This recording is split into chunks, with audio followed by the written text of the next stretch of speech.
그리스도 안에 감추어진 지혜와 지식을 얻는 솔로몬의 지혜.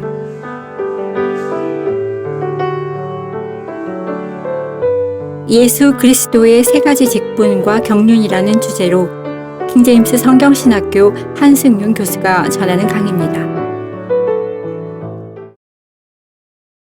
예수 그리스도의 세 가지 직분에 대해서는 우리가 잘 안다고 생각하는 기초에 해당하는 부분이에요. 하지만 이것을 우리가 성경으로 지금까지 얼마나 깊이 공부해 봤는지는 심각하게 진지하게 돌아봐야 할 것 같습니다. 자, 기초가 무너지면 의인이 아무것도 할 수 없어요. 이것이 우리에게 바르게 세워져 있어야 합니다. 우리 그 박스 보시면은요, 예수 그리스도의 초림 때 직분은 선지자이셨고, 교회 시대의 직분은 대제사장이시며, 주님의 미래의 직분은 왕이세요. 하나님의 경영 방침, 이것이 이제 경륜이라는 건데요. 이 경영 방침에 관련해서 초림, 교회 시대, 재림, 천년왕국으로 이렇게 세워지죠. 이것은 세대주의적 체계에서 가장 기본적인 경륜에 속합니다. 구약하고 신약 나누는 거 말고요. 초림, 교회 시대, 재림, 가장 기본적인 경륜이죠. 우리는 이 점을 주 예수 그리스도의 세 가지 직분을 통해서 살펴볼 것입니다. 자, 첫 번째는 선지자이신 예수 그리스도, 초림이에요. 초림. 자, 1번 보시면은요, 선지자란 누구인가? 백성에게 하나님의 말씀을 전달할 책무를 맡은 사람입니다. 그러니까 선지자가 해야 할 기본적인 일은 말씀을 전달하는 거예요. 주로 백성의 죄를 책망하는 말씀을 전했고, 죄의 결과를 예언하는 데 쓰임을 받았습니다. 그 가운데는 기적과 치유를 행하는 선지자도 있었고요. 하지만 기본 책무는 하나님의 말씀을 전달하는 것이에요. 예수께서는 마지막 날들에 나타나신 선지자이셨습니다. 그 히브리서 1장 1절인데요. 전에는 선지자들을 통하여 조상들에게 여러 번에 걸쳐 다양한 방법으로 말씀하신 하나님께서 이 마지막 날들에 그의 아들을 통하여 우리에게 말씀하셨으니라고 했어요. 전에는 누구를 통해서요? 선지자들을 통해서. 이 마지막 날에는 누구를 통해서요? 그의 아들을 통해서. 그래서 예수 그리스도는 이 마지막 날들에 나타나신 선지자이신 것입니다. 선지자로서의 하나님의 말씀을 전파하신 예수님은 주님 자신이 말씀이셨고, 따라서 하나님께서 우리에게 주신 최종적인 계시이시죠. 자, 예수께서는 모세와 같은 한 선지자로서 예언되셨는데요. 신명기 18장 15절에 주 너의 하나님께서 내 가운데로부터 내 형제들 가운데서, 그러니까 유대인들 가운데서 이 선지자를 세우신다는 거죠. 내 가운데로부터 내 형제들 가운데서 나와 같은 한 선지자를 내게 일으키시리니 너희는 그에게 경청할지니라고 말씀하고 있습니다. 자, 나와 같은, 모세와 같은 한 선지자인데, 이 선지자가 고딕체로 되어 있죠. 예수 그리스도의 이름인 거예요. 메시아에 관한 예언인 것입니다. 자, 이렇게 신명기 18장에서 모세와 같은 한 선지자로 예언되셨는데, 이것이 그 다음 페이지에 보면은 베드로의 설교에서 인용이 되죠.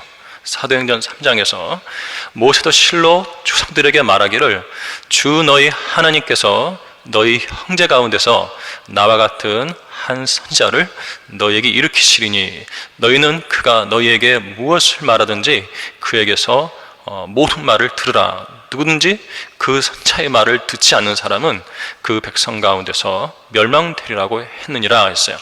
그러니까 베드로가 이러한 말씀을 인용한 것은 예수 그리스도를 증거하기 위해서 인용한 것이에요. 다른 목적이 아니에요. 예수님이 바로 그 모세와 같은 한 선지자이셨다라는 거죠. 두 번째는 스테판도 설교에서 인용을 했고요. 박스로 넘어갈게요. 그런데 그 스테판의 설교 중에서 그 뒷부분에 보면은 사도행전 7장 51절과 52절인데 그 밑줄 친 부분만 보도록 하겠습니다. 선지자들 가운데서 너희 조상이 박해하지 아니한 사람이 어디 있었느냐라고 그랬어요. 아래줄에 보세요. 이제 너희는 그 의로우신 분을 배반한 자요 살인자가 되었으니예요. 자, 이 두 밑을 친 부분 한번 연결해 보세요. 선지자들, 너희 조상은 선지자들을 박해했다. 이제 너희는 누구를 박해했어요? 그 의로우신 분을 박해했다는 거예요. 그러니까 이 스테판의 논리도 예수님이 바로 그 선지자시다는 거죠. 자, 예수님은 박해당하신 선지자이셨습니다. 자, 3번 보시면은요, 예수님께서는 초림 때 자타, 공인, 선지자이셨어요. 자신도 인정하시고 타인도 인정하신 선지자이셨습니다. 자, 일본의 유대인들에 의해서요, 마태복음에서는 이분은 갈릴리 나사렛의 선지자 예수시라 이런 말을 무리가 했는데, 나귀 새끼를 타고 예루살렘에 승리의 입성을 하셨을 때 인정을 받았죠. 그리고 누가복음에서는요, 모든 사람이 두려움에 사로잡혀 하나님께 영광을 돌리며 말하기를 한 위대한 선지자가 우리 가운데 일어나셨으며 또 하나님께서 자기 백성을 찾아오셨다 이렇게 고백을 했습니다. 유대인들이 이 나인 성읍 과부의 아들을 살려주셨을 때예요. 그러니까 어떤 기적을 일으키면 유대인들은 선지자로 알아봤다는 거예요. 자, 이번에 보면요, 이 사마리아 여인 창녀죠. 예수님께서 자기 남편의 술을 마치시니까 이전에 네 남편이 다섯이었는데 지금 있는 남자도 네 남편 아니야. 너는 창녀라고 하신 건데요. 이 말을 듣자 이 여인이요, 주여 당신이 선지자이신 것을 내가 아나이다. 자신의 과거와 현재를 다 맞춰버리는 거예요. 선지자로 인식을 한 거죠. 자, 다음 페이지 보면은요, 3번에 예수님 자신에 의해서 주님 자신이 스스로를 가리켜서 선지자라고 말씀하셨어요. 마가복음 6장인데 밑줄 부분만 보도록 하겠습니다. 선지자가 자기 고향과 친척과 자기 집을 제외하고는 존경을 받지 않는 곳이 없다라고 했죠. 예수님은 원래 그 요셉의 아들로 알려지셨고요, 목수의 아들이었고 또 주님 자신이 목수로서 통했어요. 그래서 고향 사람들은 예수님을 그냥 목수의 아들, 목수, 예수 이렇게 알고 있던 거죠.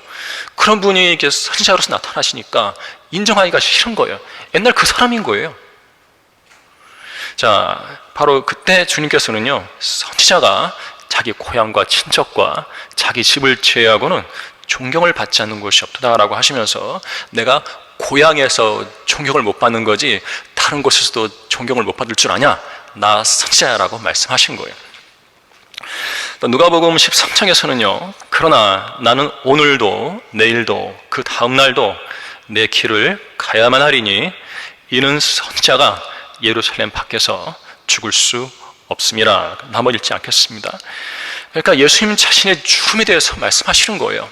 오늘, 내일, 그 다음 날 이렇게 해서 이제 주님께서 사형을 선고받고 죽으신다는 건데, 그렇게 죽게 되실 주님 자신을 가리켜서 선지자라고 말씀을 하신 것입니다. 헤롯이 죽이려 한다는 말을 들으셨을 때 나는 내 길을 가겠다는 거죠. 자, 그 다음에 4번 보겠습니다. 선지자로서의 구체적인 사역인데요, 1번에 보면 예수님께서는 하나님의 말씀을 가르치셨어요. 선지자의 행세를 하면서 말씀을 가르치지 않으면 그 사람은 가짜예요. 기본 책무는 하나님의 말씀을 가르치는 거죠. 마가복음 1장에 이제 사람들이 놀랍니다. 사람들이 주의 교리에 놀라니 이는 주께서 가르치시는 것이 권위 있는 분 같고 선지자들과 같지 아니하기 때문이라. 주님께서 가르치시면요, 거기서 사람들은 권위를 느꼈어요.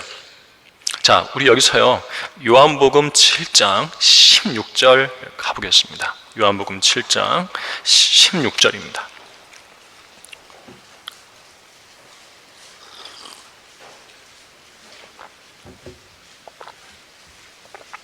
주님께서는 초림 때 교리를 가르치셨는데요, 7장 16절 보시면 예수께서 그들에게 대답하여 말씀하시기를 나의 교리는 나의 것이 아니요 나를 보내신 분의 것이라.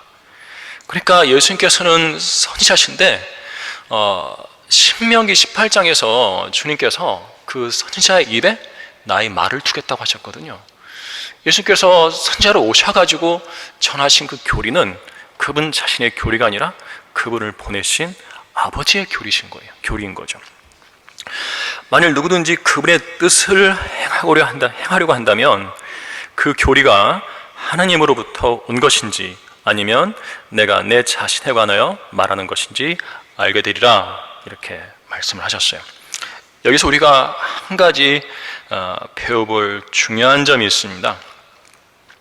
주님께서 여기서 강조하신 것은요, 깨달음의 기본이 누구든지 그분의 뜻을 행하려고 한다면이에요. 여러분 자신에게 하나님의 뜻을 행하고자 하는 그런 믿음이 있는가, 의지가 있는가, 이것이 성경을 통해 가르치시는 하나님의 교리를 깨달을 수 있는 그 바탕이 된다는 거예요. 말씀을 실행할 의지가 전혀 없는데 하나님께서 여러분에게 말씀을 깨닫게 해주실 리가 없어요. 최소한 이곳에 계신 분들은 말씀을 행하고 싶으시죠. 그렇기 때문에 이곳에 오신 것이고 하나님께서 여러분들의 지금 교리를 가르쳐서 깨닫게 해주시는 거예요. 그런데 이 믿음이 끝까지 가셔야 돼요. 여기 성경 핵심 강의가 29회차거든요. 왔다 간 사람 진짜 많습니다. 다 어디 갔어요? 그때 당시엔 좋아서 거기 까닥까닥하고 아주 좋다고 그랬거든요. 다 사라져버렸어요. 그때만 뜻을 행하려고 하고 지금은 행하려고 안 하는 것이에요. 그러면 안 됩니다. 끝까지 가셔야 하는 거예요. 자, 다시 교재 오셔가지고요. 자, 이번에 보시면은요, 예수님께서는 구약의 선지자들과 마찬가지로 미래를 예언하셨는데, 주님 자신의 죽음에 관해서, 유다의 배반에 관해서, 베드로의 부인에 관해서, 주님을 따르는 자들이 받게 될 고난에 관해서, 예루살렘 성전의 파괴에 관해서, 성령의 오심과 사역에 관해서, 마지막으로는 주님의 다시 오심에 관해서인데요. 여기는 이제 대환란까지 다 포함되는 거예요. 이따 살펴보도록 할게요. 자, 여긴 좀 살펴봐야 합니다. 요한복음 14장 가볼게요. 주님의 다시 오심이요, 이 사복음서에 공중재림하고 지상재림 두 가지가 언급이 되어 있습니다. 요한복음 14장 3절은 이제 아버지 집에 많은 저택이 있다, 내가 너희를 위해서 집을 마련하러 갔다 말씀하신 다음에 3절에 보시면은요, 내가 가서 너희를 위하여 저소를 마련하면 다시 와서 너희를 내게로 영접하여 내가 있는 그곳에 너희도 있게 하리라. 이것이요, 내가 너희를 내게로 영접한다는 거거든요. 이게 휴거예요. 공중재림 말씀하시는 거예요. 지상재림은 아예 땅으로 오시는 거잖아요. 우리가 그분을 영접하는 거예요. 땅에 있는 사람들이. 휴거는 주님께서 우리를 불러가지고 우리를 하늘로 영접하시는 거예요. 그래서 여기는 이 구절은 공중재림, 휴거를 이야기하는 거고요. 이때 이제 사도들도 부활해서 올라갈 것이고, 럭카 목사님, 이소 목사님 다 부활해서 함께 올라갈 것이에요. 그 다음에 이제 마태복음 가보겠습니다. 마태복음 24장이죠. 마태복음 24장 30절입니다. 이것은 이제 우리 잘 알고 있어요. 대환란을 예언하신 건데, 주님은 대환란을 예언하시면서 주님의 지상 재림을 함께 말씀하신 거예요. 24장 30절 보면은요, 그 후에 하늘에 있는 인자의 표적이 나타나리니 땅의 모든 지파들이 통곡할 것이며, 또 그들의 인자가 그 권세와 큰 영광으로 하늘의 구름을 타고 오는 것을 보리라. 땅에 있는 사람들이 주님께서 오시는 것을 눈에 보이게 오시는 때는 지상재림 때예요. 공중재림 때는 아무도 몰래 오세요. 우리 이름만 불러가지고요, 몰래 데려가 버리세요.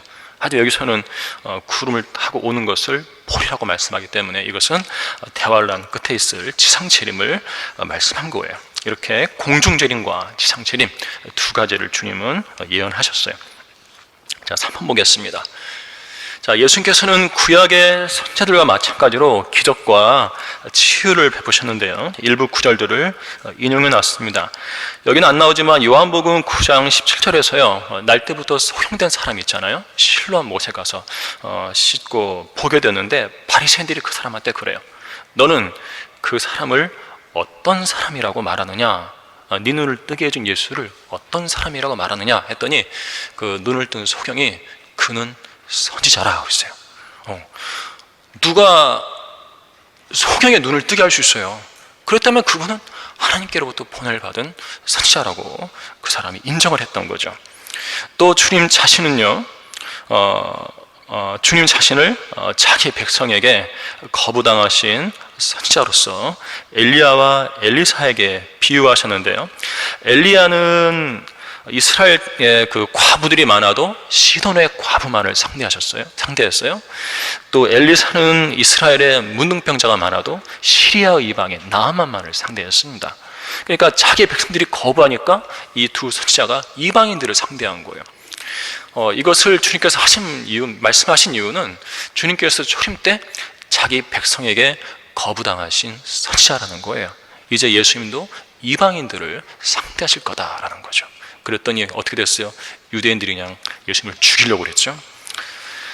자, 예수께서 친히 증거하시기를 선지자는 자기 고향에서 존경을 받지 못하느니라고 하시니라. 엘리야와 엘리사가 그랬던 선지자죠. 다음 페이지 5번 보시면은요. 자, 예수님께서는 모세와 같은 한 선지자로서 사역하셨는데 결국 실패하셨습니다. 요한복음 8장에 나를 보내신 분은 참되시니 나는 내가 그분으로부터 들은 것을 세상에 말하노라고 하시더라. 나는 스스로 아무것도 하지 아니하나 오직 나의 아버지께서 내게 가르치신 대로 이런 것들을 말하노라. 그렇게 예수님께서 지상에 오셔서 선지자로서 하신 말씀은 주님이 스스로 지어내서 하신 말씀이 아니라는 거예요. 예수님을 보내신 아버지께서 이르신 것을 전달했을 뿐이라는 거죠. 이것이 모세와 같은 한 선지자의 사역이었어요. 자, 요한복음 12장이죠. 이제 사역이 실패를 하고 주님께서 유대인들을 책망하시면서 하신 말씀이에요. 나를 거절을 당하셨잖아요. 그래서 이제 분노하셔서 하신 말씀이에요. 나를 거절하고 내 말들을 받아들이지 아니하는 자는 그를 심판할 리가 있으니 곧 내가 말한 그 말이 그를 마지막 날에 심판하리라. 이는 내가 스스로 말한 것이 아니고 나를 보내신 아버지가 내가 말할 것과 이룰 것을 명하셨음이니 나는 그분의 계명이 영생임을 아노라. 그러므로 내가 말하는 것은 무엇이나 아버지께서 나에게 말씀하신 것을 그대로 이루는 것이라. 자, 밑에 신명기 18장 보세요. 내가 그들의 형제들 가운데서 너와 같은 한 선지자를 그들에게 일으켜서 누구의 말이에요? 내 말들을 주 여호와 하나님의 말들을 그의 입에 두리라. 자, 예수님의 말씀과 똑같죠? 예. 그리하면 그는 내가 그에게 명령할 모든 것을 그들에게 말하리라. 그가 내 이름으로 말할 내 말들에 경청하지 않는 자는 누구라도 내가 그에게 그것을 요구하리라. 자, 이것을 예수님 뭐라고 그러셨냐면 내가 말한 그 말이 그를 마지막 날에 심판하리라. 그 말씀이 요구한다는 거죠. 마지막 날에 심판하신다는 거예요. 그대로 사역을 하셨는데 이 모세와 같은 한 선지자로서 사역은 실패했습니다. 거부를 당했어요. 이것이 초림 때의 일이고요. 자, 두 번째는 이제 대제사장이신 예수 그리스도인데 교회 시대입니다. 박스를 보시면 구약 시대의 제사장은 하나님과 백성 사이의 중보자로서 이 생제를 드리라고 하나님께 임명된 직분이었어요. 자, 제사장은 백성들에게 율법을 가르치기도 했지만요, 그들의 주된 책무는 레위기에 기록된 것처럼 제사를 실행하는 거였어요.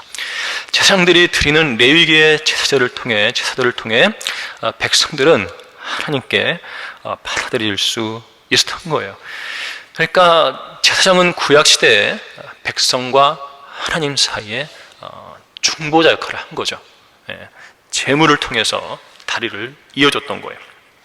자, 1번 보시면은요, 구약의 짐승 제사는 한계가 있었죠.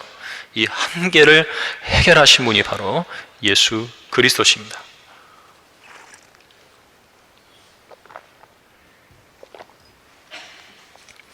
자, 구약 시대의 인간 제사장들이 매일 드리던 짐승 제사는 그것을 통해 하나님께 나아가는데 한계가 있었어요. 왜냐하면 짐승 제사로는 죄를 제거할 수가 없었기 때문에 그래요. 그래서 올해 죄를 지어서 짐승 제물을 드렸어도요, 다음 해에 그 죄가 떠오르면요 다시 제물을 가지고 가요. 이것이 구약의 제사였어요. 황소들과 염소들의 피로는요, 그것을 드리는 유대인들을 온전케 할 수 없었고 해마다 이전 죄들을 다시 기억나게 할 뿐이었습니다. 왜요? 제거되지 않았기 때문에 계속 기억나는 거예요. 그런데 이 신약 교회 시대는 하나님의 어린 양의 피로 우리의 죄가 제거되기 때문에 여러분들이 죄를 지었으면 자백을 하잖아요. 예수 그리스도 피로 씻어달라 하잖아요. 그 뒤로 이전에 지은 죄 때문에 고민할 필요가 없어요. 이미 제거돼 버렸거든요. 고민하고 안타까워하고 마음 상해한다면 예수 그리스도의 피를 모독하는 거예요. 절대 그러지 마세요. 자, 2번 보시면은요, 구약의 레위 계열 제사장들은 그들 역시 죄인들이기 때문에 죽음으로 인해서 직무를 계속 수행할 수 없었어요. 그래서 계속 그 레위 계열 제사장 직분은 이어받는 사람들이 있어야 했던 거죠. 그래서 하나님께서는 끝없는 생명의 능력에 따라 세워진 멜키세덱 계열에 따른 영원한 제사장이 필요했다. 그분이 바로 예수 그리스도신 거예요. 이 부분은 간단히 할게요. 그래서 그 밑에 줄, 맨 아래 줄 보면은 현 교회 시대는 구약의 희생 제사가 아닌 예수 그리스도의 희생으로 영원히 온전하게 된다. 3번 보시면 구약의 희생 제사를 대체할 완전한 제사가 갈보리 십자가에서 이루어졌습니다. 첫 번째, 죽지 않고 영원히 사시는 제사장께서, 두 번째, 죄 없으신 자신의 몸을, 세 번째, 죄를 제거할 수 있는 자신의 피와 함께 들이심으로써 마지막으로 그 한 번의 제사로 거룩하게 된 자들을 영원히 온전케 하신 거예요. 여기에다가 무슨 짐승 제사를 덧붙일 필요가 없어요. 한 번의 제사로서 예수님의 몸으로 영원히 우리를 온전케 해주신 거죠. 그래서 그 다음 문단 둘째 줄 보면은요, 끝에 보면 오직 자신의 피로 한 번 셋째 하늘의 성소에 들어가셔서 우리를 위하여 영원한 구속을 이루셨죠. 이로써 구약의 희생제사를 완전히 대체하신 것입니다. 자, 박스 보시면은요, 예수 그리스도의 현재 직분은 대제사장이세요. 주님께서는 현재 셋째 하늘 지성소에 계시고요, 대제사장으로 활동하시는 영역은 주님의 영역은 지상이 아니라 셋째 하늘입니다. 땅에서는요, 바로 우리가 있는 거예요. 우리가 바로 대제사장 밑에 있는 제사장들로서 화해의 직분을 맡은 제사장들로서 화해의 말씀을 세상 죄인들에게 전하고 있는 거죠. 자, 2번 보겠습니다. 자, 그러면 신약의 대제사장과 그리스도인의 관계에 대해서 보겠습니다. 간단히 할게요. 1번 보시면 우리의 대제사장께서는 우리를 위하여 하나님의 면전에 지금 나타나 계세요. 여러분이 지상에 살면서 좀 부족하더라도 염려하지 마세요. 왜? 아버지 하나님 앞에요, 예수님께서 우리를 위해서 나타나 계시는 거예요. 우리를 위해서 중보하시는 거예요. 자.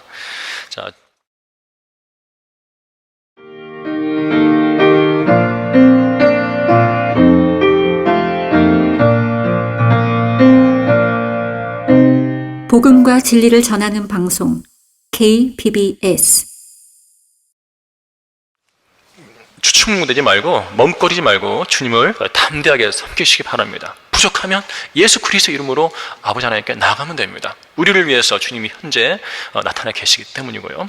두 번째는요, 신약의 대제사장께서는 우리의 연약함을 동정하시는 분이세요. 여기 있는 사람들 다 똑같습니다. 다 거기 속해요. 우리는 다 연약한 육신을 가지고 있는데 바로 그 연약함을 동정하시는 분이 바로 예수 그리스도신 거죠. 그래서 우리는 이런 확신을 가지고 필요한 때 도우시는 은혜를 발견하기 위해서 진실한 마음으로 담대하게 은혜의 보좌로 나아갈 수 있어요.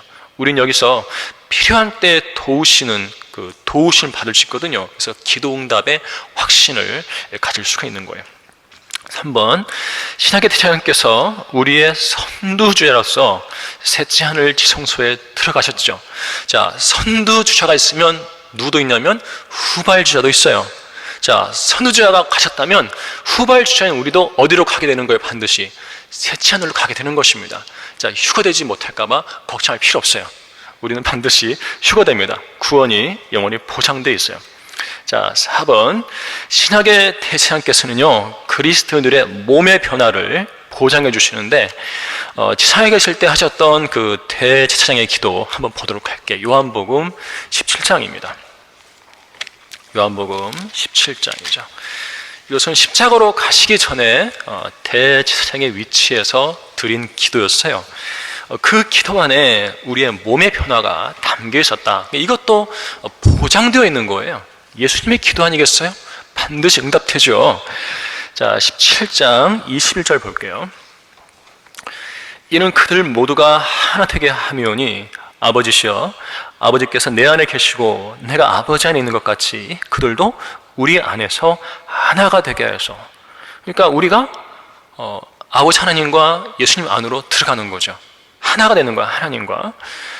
세상으로 하여금 아버지께서 나를 보내신 것을 믿게 하여 주옵소서. 또 아버지께서 내게 주신 그 영광을 내가 그들에게 주었사옵니다. 그리하여 우리가 하나인 것 같이 그들도 하나가 되게 하려는 것입니다. 아버지께서 예수 그리스도께 주신 영광이요, 하나님으로서의 영광이거든요. 그 영광을 누구에게 줬어요? 그들에게, 우리에게 주다는 것이에요. 우리가 휴가 되면요, 몸이 변화되는데 하나님의 영광을 지니고 살게 되는 거예요. 이 3절, 내가 그들 안에 또 아버지께서 내 안에 계심은 그들로 하나로 온전하게 하셔서 아버지께서 나를 보내신 것과 나를 사랑하신 것처럼 그들을 사랑하신 것을 세상으로 알게 하려 함이니이다. 그러니까 아버지께서 우리 안에 계시고요, 우리도 아버지 안에 있고요, 아버지가 예수님 안에 계시고요, 예수님이 우리 안에 있고요, 또 아버지 우리 안에 있고요, 우리가 아버지 안에 있고요. 복잡하세요? 이것이 우리가 영원에 가면은요, 삼위일체 하나님과 일체가 돼가지고 영혼을 보낸다는 거고, 그때 우리가 지닐 영광은 아버지께서 예수께 주신 영광, 하나님으로서 영광을 가지고 산다는 거죠. 기대하셔야 돼요. 이런 칙칙한 육신이 아닙니다. 하나님의 영광을 갖고 사는 거예요. 변화된 몸으로. 자, 5번 보겠습니다.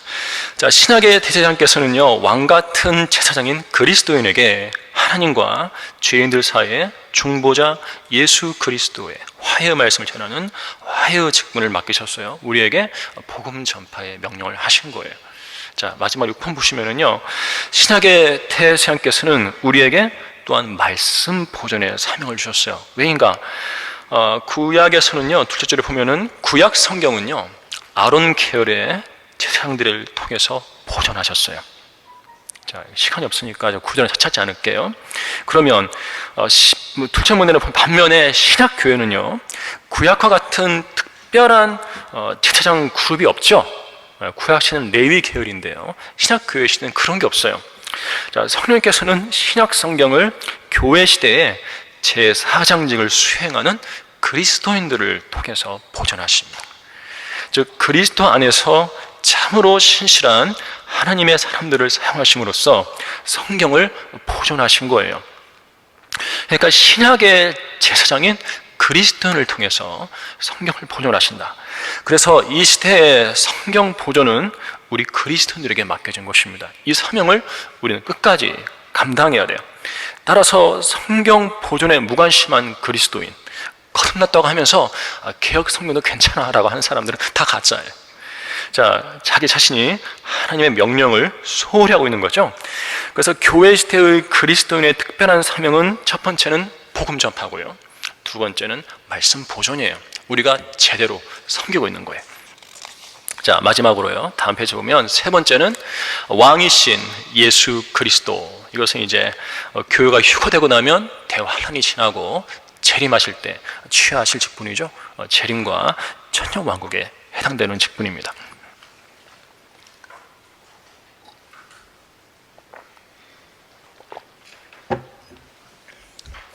자, 박스 보시겠습니다. 성경의 주제는 왕국입니다. 구원이 아니에요. 왕국입니다. 자, 왕국에는 왕이 있어야죠. 그래서 신구약 성경 전체를 통과하는 왕국의 왕은 주 예수 그리스도예요. 따라서 성경에는 예수 그리스도의 선지자로서의 사역과 대제사장으로서의 사역보다 왕으로서의 사역에 관한 말씀이 월등히 많을 수밖에 없습니다. 별 수 없습니다. 주님께서는 초림 때 왕으로 오셨지만 그분의 백성이 거부당하셨죠. 그래서 재림 때 다시 왕으로 오셔서 그 왕국을 회복하실 것입니다. 주여 이때 이스라엘의 그 왕국을 다시 회복하시겠나이까? 라고 제자들이 주님께 물었어요. 주님께 부활하신 주님께 성경을 배운 제자들의 입에서 나온 말이에요. 그러니까 이것은 주님께서 그 제자들에게 왕국을 가르쳤다는 것이거든요. 근데 이 질문에 대한 답은 사도행전에도 이루어지지 않았어요. 왕국은 이제 회복하지만 너희들에게 알려지지 않은 것이 하셨는데, 재림 때 이것이 이제 이루어지게 됩니다. 1번 보시면은요, 구약 성경에 예언되신 왕이에요. 자, 첫 번째는 야곱의 예언에서 밀전식품만 볼게요. 홀이 유다에게서 떠나지 않을 것이며 라고 했어요. 우리 교재에 보면 둘째 줄에 이렇게 발 사이에서 다음에 17이 끼어 들어갔죠? 마지막에 편집하다가 이게 잘못 눌러서 그런 게 된 것 같아요. 지워주시고요. 자, 홀이 유다에게서 떠나지 않을 것이며 그랬어요. 유다 지파에서 이 왕의 홀이 떠나지 않는다. 그러니까 왕은 유다 지파에서만 나오는 거예요. 또 옆에 실로는 메시아의 이름이죠. 자, 간단히 보고요. 두 번째 발람의 예언인데요. 발람의 예언도 그 중간에 보시면 밑줄 보시면 한 홀이 이스라엘에서 일어나서 그랬어요. 이 야곱도 그렇고 발람도 그렇고 홀을 이야기해요. 홀이 이스라엘의 유다 지파에서 떠나지 않는다. 통합해보면 이렇게 결론이 나오죠. 자, 홀은 왕의 지팡이입니다. 그래서 본문의 홀은 그 지팡이로 상징되시는 왕을 의미하는 거예요. 자, 이스라엘에는 이 민수기 상황, 발람이 예언하는 상황에서는 아직까지 유다 지파에서 나온 공식적인 왕이 없었지만 주님께서는 앞으로 왕이 나올 거라고 이렇게 예언을 하신 거예요. 넘어가 보겠습니다. 자, 3번 시편의 예언인데요. 자, 내가 나의 거룩한 산 시온 위에 내 왕을 세웠도다. 왕의 고딕체로 되어 있죠. 시온산에 하나님께서 왕을 세우신 건데요. 하시리라. 내가 칙령을 선포하리라. 주께서 내게 말씀하시기를 너는 내 아들이라. 오늘 내가 너를 낳았노라. 그랬습니다. 자, 이것은 여호와 증인들이요, 너는 내 아들이라 오늘 내가 너를 낳았노라를요, 영원천 언젠가 하나님께서 그분의 아들을 지으셨다라고 가르치는 대목이에요. 예수님을 피조된 신이라고 가르치는 거거든요. 그런데 그 장로교단의 그 존 칼빈도요, 이 구절을 그렇게 해석했어요. 여호와 증인하고 똑같이 해석을 했어요. 예수님을 영원전에 태어난 그 아들로서 해석을 한 거죠. 틀렸어요. 하나님께서 그 아들을 낳으신 때는 초림 때죠. 동정녀 말에게 태어나신 이 하나님의 아들에 대한 예언인 거예요. 너를 낳았다고 과거 시제로 되어 있는데요, 성경에 보면은요, 미래에 일어날 일을 과거 시제로 예언하신 게 많아요. 그만큼 주님께서는 자신이 있기 때문에요. 이미 일어난 것처럼 예언해 버리신 거예요. 하나님의 자신감이죠. 그런데 이 초림 때 동정녀 마리아를 통해서 낳으실 그 아들이 바로 누구냐면은 나의 거룩한 산 시온 위에 세운 왕이라는 거죠. 그러니까 이 재림 때 왕으로 세움 받으실 분은 바로 동정녀 마리아를 통해 태어나신 하나님의 아들 예수 그리스도가 되실 거라는 그 예언인 거예요. 이 말씀은요. 자, 시편은 그 밑에 세 번째 줄에 몇 구절이 있는데 이 메시아 왕에 관해서 여러 구절에서 예언하고 있습니다. 자, 4번요. 이번에는 선지서들인데요. 이 부분은 좀 읽어보도록 할게요. 읽어볼게요. 자, 첫 번째요. 선지자 이사야는 한 처녀가 임신하여 낳을 한 아들의 이름이 임마누엘이며 우리와 함께 하시는 하나님. 그 아들은 또한 화평의 통치자시고 왕이죠.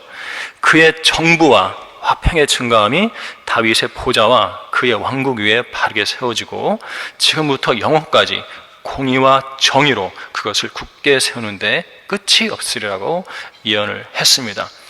화평의 통치자가 나오죠. 또 정부가 나오죠. 정부가 있으면 왕이 있을 거 아니에요. 왕국도 세워지고 그것이 영원할 거라고 말하고 영원한 왕국의 영원한 왕을 예언한 것입니다. 두 번째, 선지 에레미야는 주께서 다윗에게 한 의로운 가지를 일으키시고 한 왕이 치리하고 번성하여 지상에서 공의와 정의를 실행하실 날이 오리라고 예언을 했어요. 왕을 예언했죠. 3번에 이제 에스겔인데요. 에스겔은 우리 그 성경을 좀 찾아볼게요. 에스겔 21장, 에스겔 21장 26절부터 27절인데 25절부터 보도록 할게요. 문맥상 이것은 이 적그리스도와 예수 그리스도 재림을 이야기하는 거예요. 자, 보겠습니다. 25절. 너 불량스럽고 악한 이스라엘의 통치자야. 그랬어요. 적그리스도를 가리키는 거예요. 내 날이 이르렀으니 죄악이 끝나리라. 재림 때죠. 죄악이 끝나는 때는 주 하나님이 이같이 말하노라. 두건을 제거하고 왕관을 벗기라. 두건과 왕관이 지금 이야기되고 있고, 이것이 그대로 있지 아니하리라. 낮은 자를 높이고, 예수 그리스도고요, 높은 자를 낮추라. 적그리스도예요. 내가 그것을 뒤집어 엎고 뒤집어 엎으며 뒤집어 엎으리니 권리를 가진 그분이, 그러니까 왕관에 대한 권리를 가진 그분이 오시까지는 그것이 다시 없으리라. 그리고 내가 그것을 그에게 주리라 했어요. 그러니까 이 두건은 이제 해석상 이제 그 제사장의 그 두건이거든요. 근데 이제 히브리어로는 그런데 영어로 보면은 그 다이어뎀이라고 되어 있어요. 다이어뎀. 이것은 왕관, 그 왕의 머리띠, 왕권을 상징합니다. 그래서 성령께서는 이 영어 킹제임스 성경을 통해서 우리에게 좀 더 보여주시는 거예요. 그러니까 이게 적그리스도가 역사적으로 이제 이스라엘의 제사장도 없고 왕도 없어요. 다 무너져 버렸잖아요. 근데 적그리스도가 와가지고 자기가 왕이라고 이스라엘의 통치 역할을 하는 것입니다. 하나님께서 그것을 다 뺏어버리시고 어디에요? 27절에 보면은 권리를 가진 그분이 오시기까지 그것이 다시 없으리라고. 예수 그리스도입니다. 예수 그리스도께서 오시면 그 왕권에 대한 권리를 취하실 거라는 거예요. 적그리스도가 불법으로 와가지고 자기가 왕이 처하는데 예수님이 오셔가지고 그것을 취하신다는 거죠. 진정한 왕은, 진정한 이스라엘 왕은 예수 그리스도라는 거예요. 그래서 이 문맥은 적그리스도와 그 재림의 문맥이고, 왕권을 주로 이야기하는 것으로서 예언적으로 볼 수 있습니다. 자, 권리를 가진 그분이 누굽니까? 예수 그리스도예요. 왕권에 대한 권리, 예수님 겁니다. 적그리스도 게 아니에요. 자, 4번입니다. 자, 선지 다니엘은요, 인자이신 예수 그리스도의 통치권과 왕국을 보았는데요, 내가 밤에 환상들을 보았더니 보라, 인자 같은 분이 하늘의 구름들과 함께 오셔서 옛날부터 계신 분께로 오시니 그들이 인자 같은 분을, 예수님이죠, 그분 앞에 안내하였더라. 거기에서 그분께 통치권과 영광과 왕국이 주어졌으니 이는 모든 백성과 민족들과 언어들로 그분을 섬기게 하려 함이더라. 그분의 통치권은 사라지지 않을 영원한 통치권이며 그분의 왕국은 멸망하지 않으리라. 자, 인자이신 예수 그리스도의 통치권과 영원한 왕국을 다니엘이 미리 본 거예요. 자, 5번 다음 페이지. 자, 호세아인데요. 호세아는 교회 시대에 방황하던 이스라엘이 그들의 하나님께로 돌아와서 그들의 왕 다윗의 통치 아래에 있을 것이라고 예언했습니다. 그 하나님은 천연왕국 성전의 지성소 보좌에 앉아서 다윗 위에서 통치하실 만왕의 왕 주 예수 그리스도시죠. 그것이 호세아 3장 4절과 5절인데 잘 보세요. 자, 이는 이스라엘 자손들이 많은 날들 동안 왕도 없고 통치자도 없고 희생자도 없고 형상도 없고 에봇도 없고 트라빔도 없이 거하다가, 그러니까 왕도 없고 제사장도 없는 거예요. 희생도 없으니까 아까 그 에스겔서에서 봤던 바로 그 상황인 거예요. 그런데 교회 시대 이스라엘이 이것이죠. 그런데요, 그 후에 이스라엘 자손들이 돌아와서 회복되죠. 재림 때입니다. 주 그들의 하나님과 지성소에 앉아 계신 예수 그리스도, 하나님과 그들의 왕 다윗이 부활해요. 다윗이 부활해가지고 이스라엘의 왕이 되는 거죠. 주 그들의 하나님과 그들의 왕 다윗을 찾아서 훗날들의 주와 그의 선하심을 두려워할 것임이라 했습니다. 자, 만왕의 왕 예수 그리스도께서 왕이 되실 거라는 거, 다윗은 그 밑에 통치자고 다윗 위에 예수님이 계시는 거예요. 그 왕이신 거죠. 호세아서에 이것이 예언되어 있어요. 자, 6번 선지자 미카는요, 영원 전부터 계신 통치자께서 베들레헴에서 나실 것을 보았고요, 또 주의 위엄을 지니신 그분께서 땅 끝까지 위대하실 것을 보았습니다. 간단히 하고요. 그 다음에 스가랴, 예루살렘의 왕께서 나귀를 타시고 나귀 새끼를 타시고 예루살렘에 오실 것을 예언했죠. 9장 9절에서 그 왕은 온 땅을 지배할 왕이 되실 주이신데요, 그날에는 한 분 주께서 계실 것이며 그의 이름 하나만 있을 것인데, 천년왕국 때 예루살렘에 계신 그 왕 만군의 주께 경배하러 또 장막절을 지키려고 해마다 올라오지 않는 민족들에게는 비가 내리지 않을 것이라고 예언했습니다. 자, 그날 그 재림 때는요, 천년왕국 때는 한 분 주께서 계시고 그의 이름 하나만 있어요. 그러니까 천년왕국 때는 종교가 하나예요.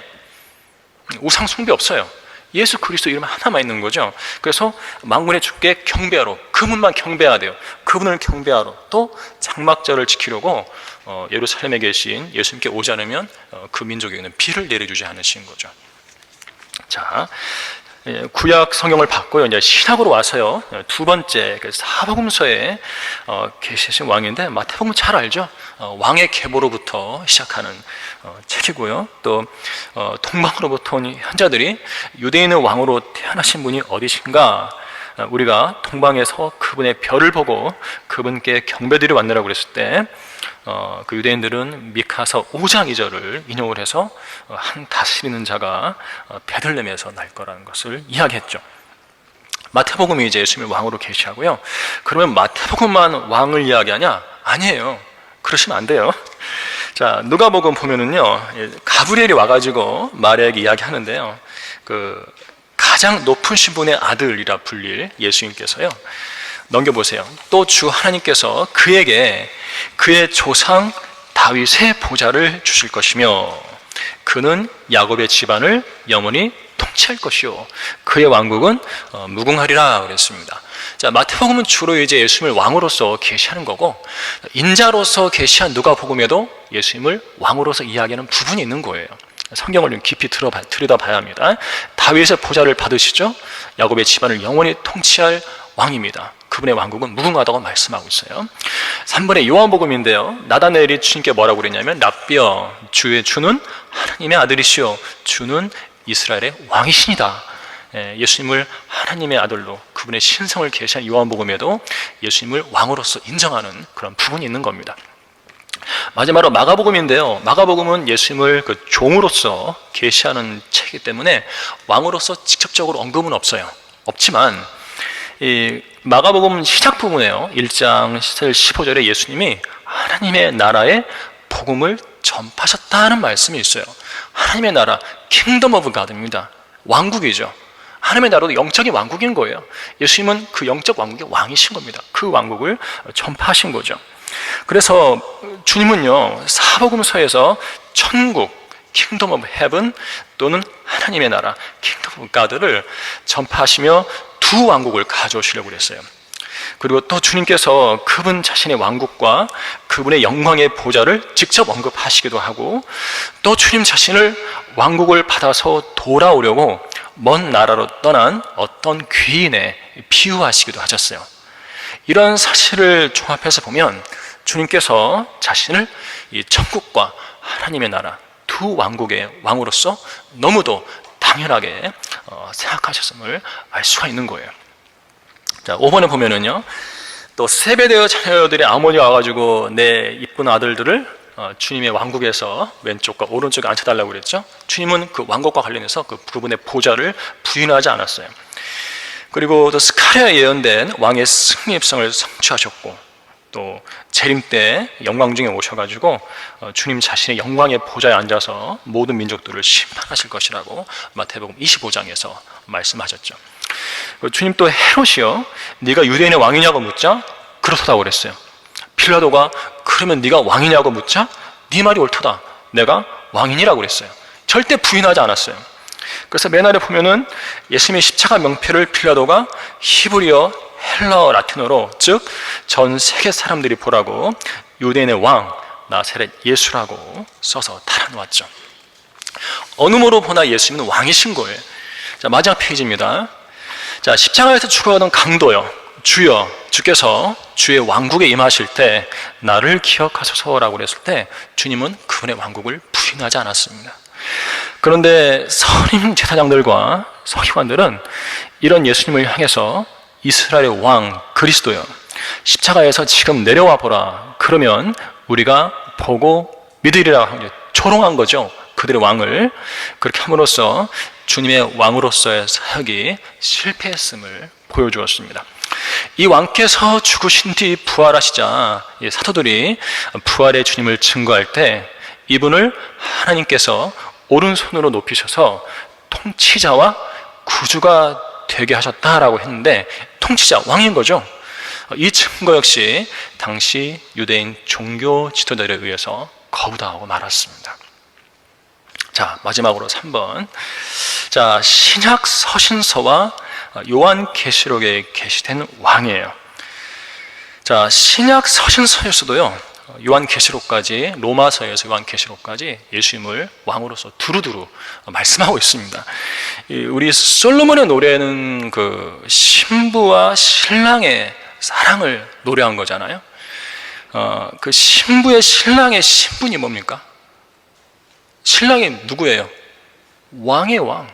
솔로몬으로 대변되는, 예표되는 왕이잖아요. 그러니까 신부는 교회를 예표하기 때문에 교회의 신랑은 왕인 거예요. 교회를 위한 서신서들요,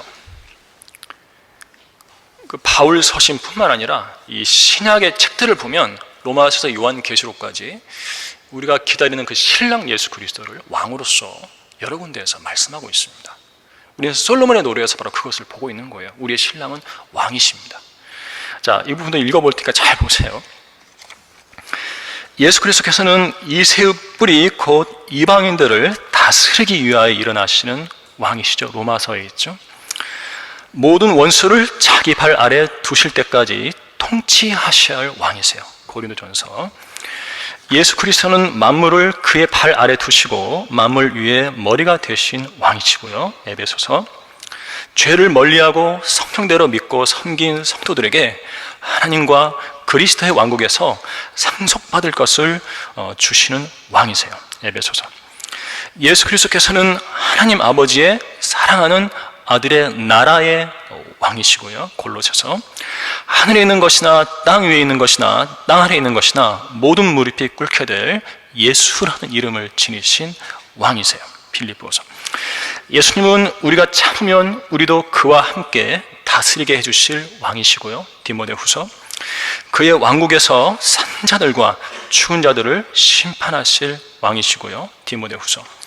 또한 그의 하늘나라에, 헤븐리 킹덤이죠, 그의 하늘나라에 이르기까지 우리를 보호하실 하늘나라의 왕이세요. 디모데후서. 예수님은 그분에 관한 지식에 게으르지 않고 열매를 맺는 성도들에게 주 곧 구주 예수 그리스도의 영원한 왕국에 들어가는 입구를 풍성하게 마련해 주실 왕이세요. 베드로후서. 주님은 그분의 보좌가 영원 무궁하고 그분의 왕국의 홀이 의의 홀인 의의 왕이시며, 히브리서. 의의 왕이요 살렘 왕 곧 화평의 왕인 멜키세덱이 예표한 왕이시고, 히브리서. 땅의 왕들의 통치하시며, 계시록. 성도들의 왕이시고 만주의 주요 만왕의 왕이신 어린 양이시며. 자, 이 어린 양의 혼인식을 마치시고 이 세상의 나라들을 자신의 왕국들로 삼아서 영원 무궁토록 통치하시기 위해 머리에 많은 왕관을 쓰시고 그분의 옷과 넓적다리에는 만왕의 왕, 또 만주의 주라는 이름을 기록하고 재림하실 영원한 왕이세요. 자, 결론 없어요. 기다리면 결론이 없습니다. 그분이 오셔야 돼요. 결론 안 써놨어요. 대신에 말로 정리할게요. 자, 경륜상으로 보면은 초림은 지나갔어요. 교회 시대는 거의 지나갔어요. 다 끝났어요. 정신 차리셔야 돼요.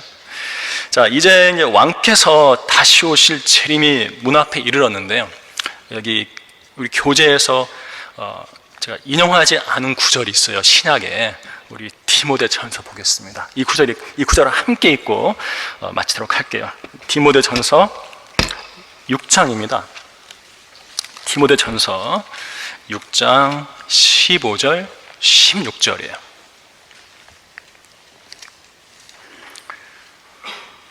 함께 읽도록 하겠습니다. 시작. 자기 때가 되면 주께서 나타나시리니 그분은 복되시고 유일하신 통치자시요 만왕의 왕이시며 만주의 주시라.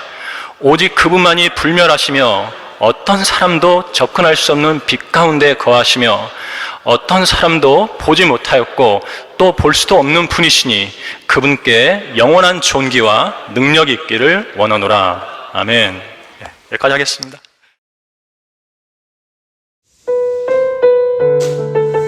지금까지 솔로몬의 지혜였습니다.